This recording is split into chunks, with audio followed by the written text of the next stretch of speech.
Hi everybody, welcome back to the HardReset.Info channel. Today I'm going to tell you how to turn on timer in your Samsung Galaxy S25 FE camera.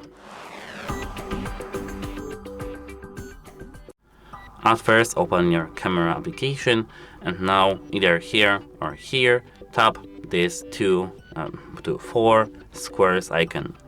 Now tap on this clock icon actually.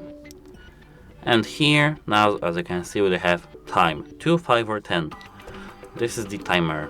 If we tap here 10 and take a photo, the timer will be set to 10. To stop it and take a photo, not take a photo, tap this square icon.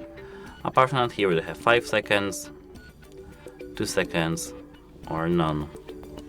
And that's how it works in your Samsung phone. In video, as you can see, if we tap this, we don't have it, but on the photo we have. And that's it. Hope it helps you, and goodbye, have a nice day.